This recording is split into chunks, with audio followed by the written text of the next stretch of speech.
Hello, welcome to Nithis kitchen. இன்றைக்கி ஒரு இன்ட்ரெஸ்டிங்கான ரெசிபியோடு வந்திருக்கேன். ரொம்ப டேஸ்ட்டாக இருக்கும் ஃபிஷ் ஃப்ரை ரெசிபி.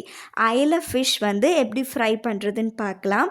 அதுக்கு தேவையான இன்க்ரீடியன்ட்ஸ் தான் small onions, ginger, garlic and cumin seeds. இது கூட வந்து நான் கொரியாண்டர் பவுடர் வந்து ஒரு 1 teaspoon of coriander powder add பண்ணியிருக்கேன். தென் சில்லி பவுடர் வந்து உங்களோட ஸ்பைஸ் லெவல் அனுசரித்து நீங்கள் ஆட் பண்ணிக்கலாம். நான் போத் ரெட் சில்லி பவுடரும் காஷ்மீரி ரெட் சில்லி பவுடரும் ஆட் பண்ணியிருக்கேன்.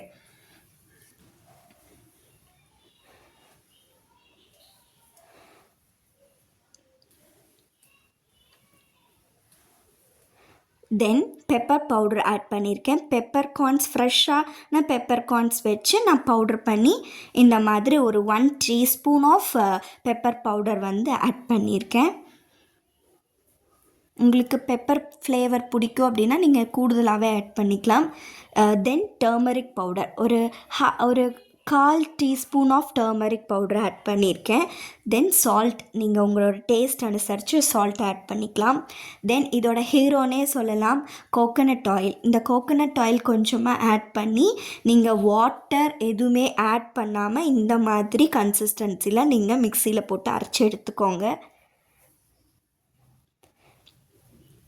ரொம்ப வாட்டரி ஆயிடுச்சு அப்படின்னா இந்த ஃப்ரை நல்லா இருக்காது. இதை அரைச்சி எடுத்ததுக்கப்புறமா ஒரு 1/4 கிளாஸ் ஆஃப் வாட்டர் மட்டும் ஆட் பண்ணி அந்த மிக்சியில் இருக்க அந்த பேஸ்ட் எல்லாமே எடுத்து நம்ம இந்த மாதிரி ஒரு பேஸ்ட் பருவத்தில் எடுத்து வச்சுக்கணும். ஓகேங்களா? தென் இதுக்கு வேறு ஒரு இன்க்ரீடியண்ட் கூட நான் ஆட் பண்ணுறேன், கார்ன்ஃப்ளவர் பவுடர். இது வந்து ஒரு நல்ல ஒரு பைண்டிங் கிடைக்கும் இந்த பேஸ்ட்டுக்காக, அதுக்காக தான் ஆட் பண்ணுறேன். இது ஆப்ஷனல் தான், உங்களுக்கு தேவைன்னா நீங்கள் ஆட் பண்ணிக்கலாம். ஆல்ரெடி நம்ம மிக்ஸி ஜாரில் வந்து கொஞ்சமாக கொஞ்சம் பேஸ்ட் இருக்குது இல்லைங்களா, அது கூட நீங்கள் இத்தினூண்டு தண்ணி ஊற்றிக்கலாம். இன்னொரு 1/4 கிளாஸ் ஆஃப் வாட்டர் ஆட் பண்ணிக்கலாம். இதில் ஆட் பண்ணி நல்லா இந்த பேஸ்ட்டை வந்து இலக்கி வச்சுக்கோங்க. ரொம்ப வாட்ரி கன்சிஸ்டன்சியில் ஆகவே கூடாது. அதுதான் இதோட மெயின் ப்ராசஸ்ஸே. ஆயிடுச்சு அப்படின்னா நம்ம ஆயிலில் போட்டு ஃப்ரை பண்ணும்போது இந்த மசாலா எல்லாமே ஆயிலே போயிடும். நம்ம வெறுமனே ஒரு ஃபிஷ்ஷை சாப்பிட்ற மாதிரியே இருக்கும், அது நல்லா இருக்காது. நான் இன்றைக்கி அயலை ஃபிஷ் தான் எடுத்திருக்கேன். இந்த அயலை ஃபிஷ்ஷை நல்லா வாஷ் பண்ணி கீரி இந்த மாதிரி நடுவில் இப்படி கீரி எடுத்துக்கோங்க. எல்லா இடத்துலையுமே இந்த பேஸ்ட் வந்து படணும். அது மாதிரி நீங்கள் பேஸ்ட் எல்லாமே நல்லா தடவி எடுத்துக்கோங்க. ஃபிஷ்ஷோட ஹெட்டு பாகத்தில் கூட நல்லா இன்சைட்லெல்லாம் வந்து இந்த பேஸ்ட் எல்லாமே பரவுற மாதிரி நீங்கள் தடவி எடுத்துக்கோங்க. ரொம்ப டேஸ்டியாக இருக்கும், ட்ரை பண்ணி பாருங்கள். நான் ஒரு ஃபிஷ்ஷுக்கும் நான் ஒரு பேஸ்ட் தயாரிப்பேன். இந்த அயலை ஃபிஷ்ஷுக்கு நான் இப்படி தான் வந்து பேஸ்ட் வந்து தயாரிப்பேன். நீங்கள் தயாரிக்கலை, இந்த மாதிரி தயாரித்து பார்க்கல அப்படின்னா நீங்கள் இது ட்ரை பண்ணி பார்த்துட்டு எனக்கு கமெண்ட்டில் சொல்லுங்கள்.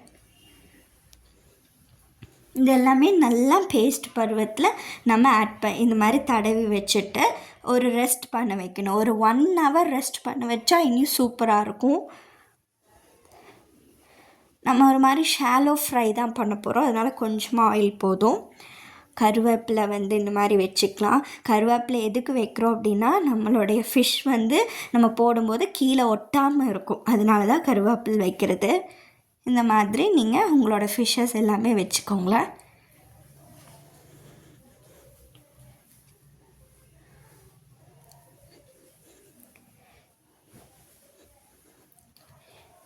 இது ஒரு 5 மினிட்ஸ் ஆனதுக்கப்புறமா நம்ம இப்படி திருப்பி போடலாம். உடனே திருப்பி போட்டோம் அப்படின்னா வந்து இந்த மசாலா வந்து பைண்ட் ஆகிருக்காது.